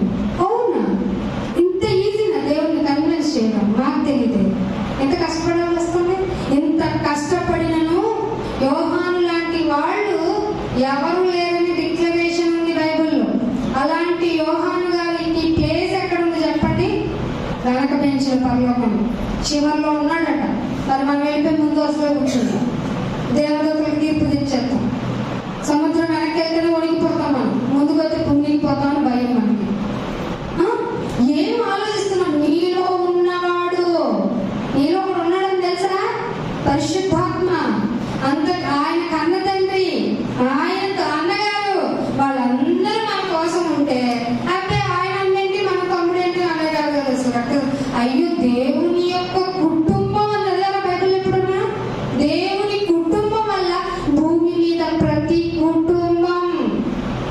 అర్థమవుతుందా మీకు? బైబిల్ కదా పై పైన చదివేసుకుంటా దేవుడు వీళ్ళు చెప్పేదంతా చదివే వాళ్ళు తప్పంటారండి. వాక్యం తప్పనండి. మీకు దమ్ముంటే వాక్యం తప్పు అనే ధైర్యం మీకుంటే జడ్జిమెంట్ లోకి వెళ్ళిపోవచ్చు. మమ్మల్ని తీర్పు తెచ్చుకోండి. దేవుడు మీకు చెప్పమన్నది చెప్పి తీరాల్సింది. కానీ మీరేం చేస్తున్నారు తెలుసా? ఇళ్లలో ఏముందట? పంజరంలో చదవండి. పంజరంలో పిట్టలు నిండి ఉండినట్లుగా వారి ఇళ్లలో కపటము నిండి ఉన్నది. దాని చేతనే అది కపటంతో ఉంటే వాళ్ళకి గొప్పవా? కపటంతో ఉన్న వాళ్ళ జాగ్రత్త రిచెస్ట్ అవుతున్నారట. ఉన్నదాంతో ఉంచుకోవడం నేర్చుకోండి. దేవుడిస్తే తీసుకోండి. ఒకవేళ హైగా మీకు అన్ని సౌకర్యాలు భూమి మీద ఉన్నాయంటే మీకు మరీ మరీ మరీ పని ఎక్కువ ఉందని అర్థం. ఏదైనా కొద్దిగా ఉంటే అయినా నాకు ఇది ఇవ్వలేదు కాబట్టి అయ్యోండి అని చెప్పుకోవచ్చండి. బాబు ఇది ఇచ్చేనైనా అది ఇచ్చేనంటే నేను పని చేయను అన్ని తింటాను నాయన. అదేదో ఉంది కదా, కుంటి గుర్రానికి కూడా పచ్చగడ్డి కావాల్సింది కావాలి కదా. మరి నీకేమో అన్ని కావాలంటావు, దేవుడు పని చేయనంటావు. భూమి మీదకి ఎందుకు వచ్చామంటే ఆయన పని చేయడానికి వచ్చాము. ఎఫెసీయులకు రాసిన పత్రిక 2వ అధ్యాయంలో చదువుకోండి. ముందుగా సృష్టింపబడిన పనుల నిమిత్తము యేసుక్రీస్తు ద్వారా మనల్ని బిడ్డలుగా స్వీకరించాడు ఆయన. బాప్తిస్మం అంటే ఏంటనుకుంటున్నారు? ఒంటి మురికి పోగొట్టుకోవడమా? ఈ లోక మాలిన్యము శరీర మాలిన్యము తీసివేయట కాదు కానీ క్రీస్తు ద్వారా మనం పునర్జన్మ పొందాము అని సాటిస్ఫైడ్ గా మీ మనస్సులో రియలైజ్ అవ్వటమే అదే క్రొత్త మనసు, అదే రూపాంతరము. ఆ రూపాంతరం లేదనుకో ఇంకొక చోటుకి వెళ్ళినా ఆయన నేను తీసుకుని బాప్తిస్మం రానంటాను, నాకు అయ్యారు మీరు ఇచ్చేయండి అంటారు. పరిశుద్ధాత్మ నీకు ఒక్కసారి బాప్తిస్మం తీసుకున్న తర్వాత వచ్చిన తర్వాత వాక్యం చెప్తే నీ హృదయంలో ఏమవ్వాలి? మండాలి. ఏమవుతుంది? వాళ్ళు కౌంటర్ వేసుకున్నారు అనిపిస్తుందా?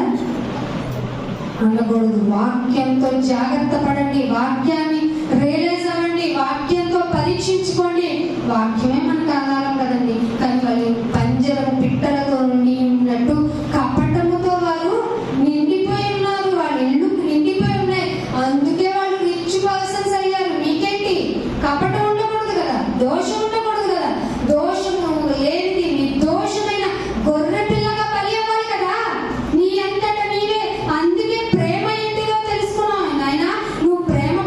నువ్వు బలైపోవటం చూసి, నువ్వు ప్రాణం పెట్టడం చూసి ప్రేమ అంటే ఇదా అని తెలుసుకున్నాను. దాన్ని బట్టి నేను కూడా ప్రాణం పెట్ట బద్ధుడిని కదా నాయన. తమ్ముడు యోహాన్ గారు అన్నాడు. ఫస్ట్ అన్నాడు, నువ్వేదో పెద్ద అడ్వర్టైజ్ అవ్వాలనుకున్నావు కదా, ఐకానిక్ పర్సన్ అవ్వాలనుకున్నావు కదా, వెళ్ళి సిటీలో దొరుకుతాయంట. నా తమ్ముడు ఏమన్నాడు తెలుసా? నేను తగ్గించుకుంటాను. ఎవరు ఎలా మారారు? మోషే కోపం వస్తే కొట్టి పాతేటడమే. సరేనా, నువ్వు ఇచ్చిన తీర్పును నేను తీసుకొని పర్వతం మీద నా యొక్క మరణాన్ని ముగించేస్తాను అన్నాడా లేదా? అయ్యా నాయన నేను ఇక్కడ ఉన్నాను, అక్కడ ఉన్నాను, నాకు వద్దు ఇదొద్దు, నాకు ఇది చేస్తావా లేదా అంటే ఇంకెన్నాళ్ళు ఇవ్వాలి దేవుడు? భూమి కూడా ఫలించడం ఆగిపోతుందంట. అతివృష్టి పోయింది, అనావృష్టి వచ్చేస్తుంది, భూకంపాలు. ఢిల్లీలో భూకంపం పక్కన పెట్టండి, ఆంధ్రాలో భూకంపాలు ఏంటండి? టెక్టానిక్ ప్లేట్లు ఇక్కడ అంతా సర్దుకోవాల్సింది లేవట కదా.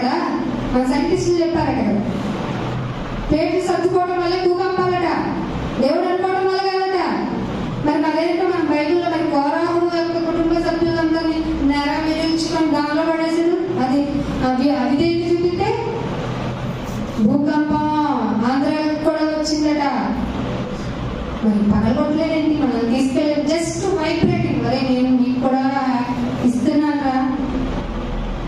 ఎప్పుడో 2037 వస్తుందంట ఒక ఆస్ట్రాయిడ్ మనం చెప్పడానికి. దానిలో ఢిల్లీ ఉందంట, ముంబై ఉందంట. 2030 కదా అనుకోకండి, నాసా తలగొట్టుకుంటుంది, చాలా ఘోరంగా ఇంకా త్వరగా దగ్గరగా రాబోతుంది. కానీ అన్ని ఆస్ట్రాయిడ్ భూమి యొక్క కక్షలోకి రాగానే డస్ట్ పార్టికల్ అయిపోతాయి. ఇదేదో అట్లా లేదు. ఆ వాటికన్ సిటీలో ఉండే పెద్ద స్టాట్యూ ఏదో ఉంటుంది కదా, దానికన్నా డబల్ ఉంది. ఇది భూమికి వచ్చేలోపు దాని భూమి యొక్క స్పీడ్ కి ఈ ఆస్ట్రాయిడ్ కనుక కొడితే ముఖ్యంగా ఢిల్లీ ముంబై అక్కడెక్కడో ఉన్నాయనుకోకండి, కదిలిపోతే అన్ని ప్రాంతాలు. వైజాగ్ కూడా దగ్గరగానే ఉందట, ఆంధ్ర కూడా పోతుందట. మరి ఇంత ప్రమాద గంటికలు మనల్ని కఠినంగా హెచ్చరిస్తున్నా. నీలో సోమరితనం పోదే, నీలో తిండిపోతు పోదే, నీలో నిద్రమత్తు పోదే, అసలు నిన్ను ఎలా భరించాలి ఇక దేవుడు? తండ్రి, ఇంకా నేను ఎన్ని సంవత్సరాల నుంచి ఈ చెట్టు ఫలించడం అంటే కన్నబిడ్డలు అనుకుంటున్నాను నేను.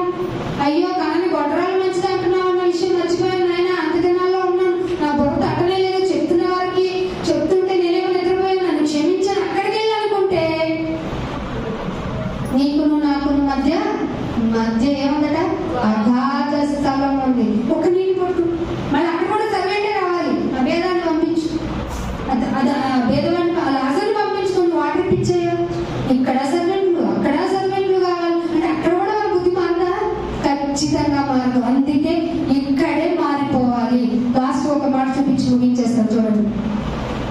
ఏప్రిల్ రాసిన పత్రిక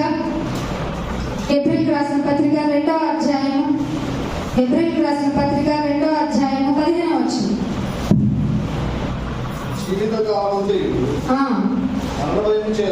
ఏ భయం అండి?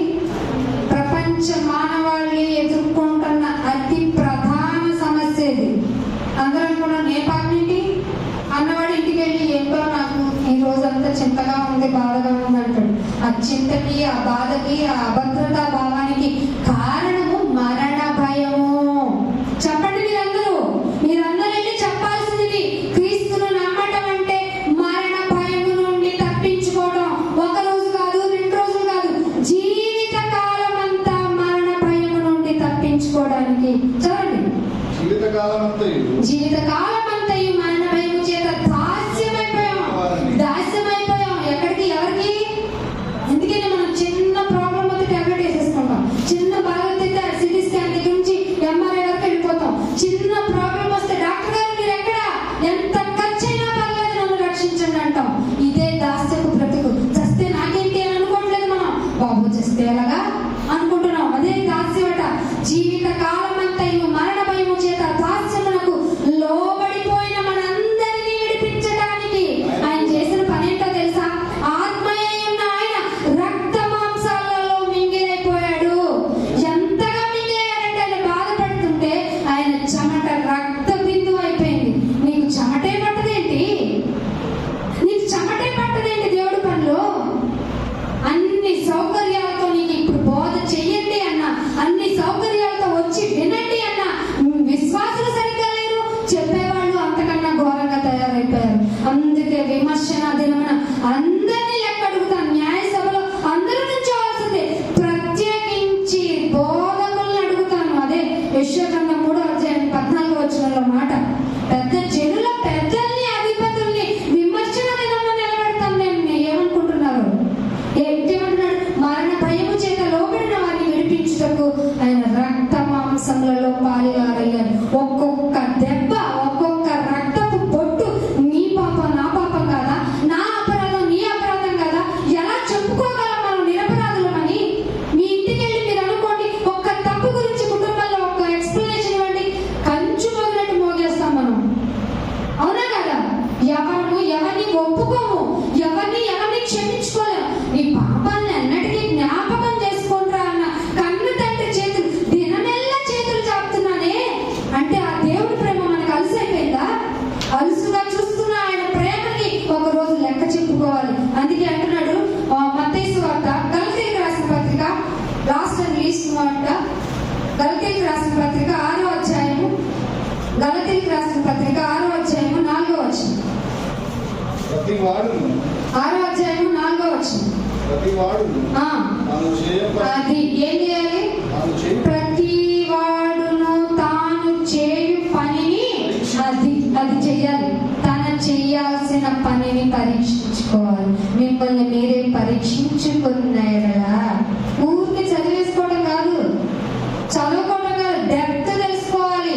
డెప్త్ తెలుసుకుంటే మౌనం అయిపోతుంది ఆన్సర్. ఏమంటుంది? ప్రతి వాడును తాను చేయు పనిని పరీక్షించి చూసుకోవాలను, అప్పుడు ఇతరులను బట్టి కాక నిన్ను బట్టి నీకే. Very good. ఇవాళ అదే నిన్ను బట్టి నీకే అతిశయం. ఎవరు నువ్వు బాగోతున్నావు, మంచోడి, గుడ్ అని ఎవరు చెప్పక్కర్లే నీకు. నిన్ను బట్టి నీకే అతిశయం. అందుకే మీరు బల్ల తీసుకుంటున్నప్పుడు ఏం చేస్తారంటే మిమ్మల్ని మీరు ఇతరులను బట్టి కాల్సిన మిమ్మల్ని మీరే పరీక్షించుకోండి. అప్పుడు మీకు ఎస్ వెరిఫై, నేను చాలా యథార్థంగా ఉన్నాను, చాలా బాగున్నాను, దేవుళ్ళు ఎదుగుతున్నాను, ఇంకా నా కుటుంబాన్ని తీసుకొస్తాను, ఇంకా అనేక మందిని నా వైపు నుంచి నా ద్వారా అనేక మందిని ఇక్కడికి తీసుకొచ్చి చెప్తాను. సంఘంలోకి ఆత్మను అప్పగించండి. సంఘంలో ఉండాలి ఆత్మలు. బయటికి వెళ్ళారా ఎవరిని మింగుతున్నా అని గర్జించు సింహం వల్ల మింగేవాడున్నాడు. వాడి నుండి తప్పించుకోవడం అతి కష్టం. అందుకే చాలా మంది లోకంలో పాడైపోయారు. మిగిలిన మనమైన కొద్దిగా ఉన్న ఈ శేషమైన రక్షించుకోవాలంటే మీరే మారాలి, మిమ్మల్ని మీరు పరీక్షించుకోవాలి. ఇటు ధన్యత దేవుడు మీకు దయచేయాలని కోరుకుంటూ నా మాటలు ముగిస్తున్నాను. ప్రార్థన చేసుకున్న కళ్ళు వచ్చండి. అందరూ కళ్ళు మూసుకోండి. మహోన్నతుడ, మహాగణుడ, పరిశుద్ధుడ, మీకు ఎంత వందనాలు చెల్లించుకుంటున్నాను. లోకము దాన్ని ఆశ పట్టించిపోతున్నారు. మీరైతే మమ్మల్ని కాపాడుతున్నారు, మమ్మల్ని రక్షిస్తున్నారు. ఆయన మాతో మాట్లాడుతున్నారు. ఆయన మీకు ఎంత వందనాలు. ఆయన మా సమయం కొద్దిదే తెలిసిపోయి ఈ కొద్ది సమయంలో నీ కొద్ది నాయన మా ముందు నా